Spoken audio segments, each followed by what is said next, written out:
2 books that I'm doing, starting to gather information, both speeches that I gave over the last 13 years of government and as Minister of Works from 1984 to 89.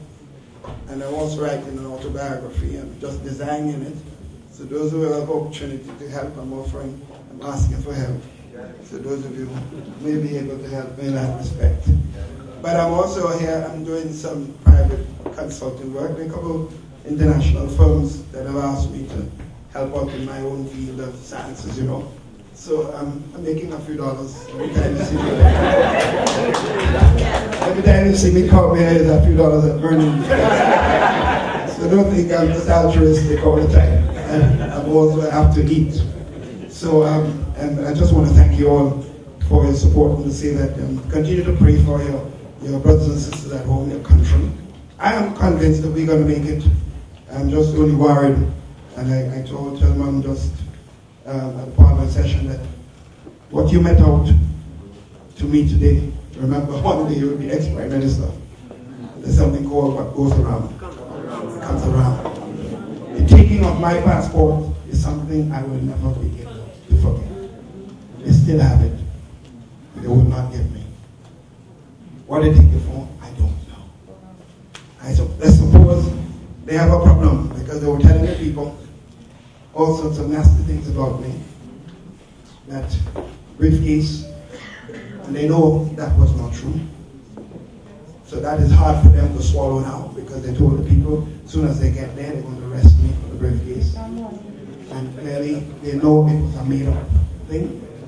Today they cannot and will not be able to do anything but falsehood. And all the other evidence, attacks on my personal character and members of the team of the New National Party. Not one shred of evidence on anything. So they have gotten the power by lies. It seems that they want to govern by lies. But it doesn't work that way. But I say to you, my friends, it's our country. Let's continue to build it. Pray for your country. Pray for your government. Pray for your people. Let us continue to work together to build our country. Thank you.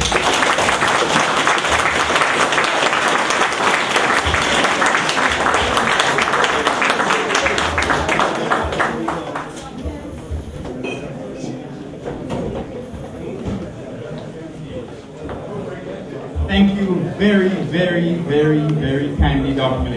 Mitchell. Let us give him another hand of applause.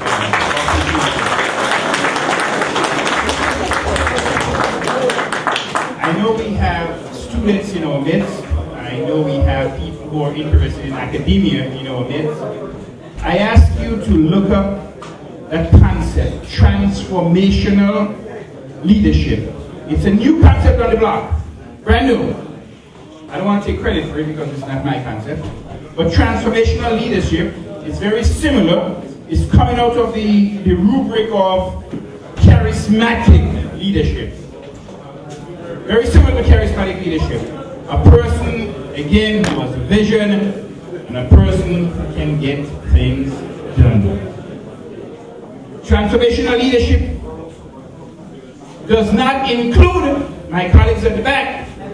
And I know there are some colleagues at the back. It does not include propaganda. Because propaganda is only successful, can only be used successfully when you're in opposition. But when you're in government and they ask you to lead a country or to lead an institution or to lead a business, you have to produce. That's what Barack and Mr. Prime Minister, you have said it so well. Hope. H-O-P-E. And I'm not talking about Hope City. I'm talking about hope. Because that's one of the things a transformational leader has to do. As I say to my own president of my own institution, you have to give people hope. It's difficult. It's hard, but together we will be able to succeed, to accomplish. And I know I'm competing with my friends at the back. I know rivers is flowing, so I'm not going to try to compete with them in any way.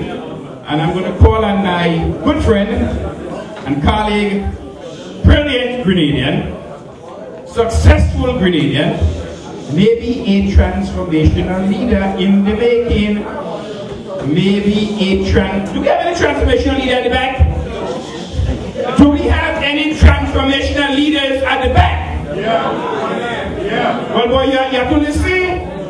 Because that's one of the principles of a transformational leader is you have to be a good listener. That's what Barack is doing. He's listening to everybody. He had dinner with both the conservative newsmen as well as the liberal newsmen. So you have to listen, my brothers, and share some.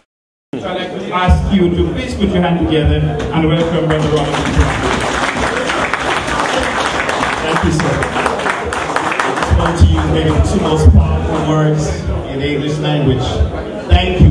We want to thank Vaughn Haynes, Contract LLC, Jennifer Thomas, First Options, the members of the support group, but most importantly, thank you for coming out today on a cold day to support our leader and our group. So once again, thank you, and I'm wishing you a great evening and a great tour night. Thank you.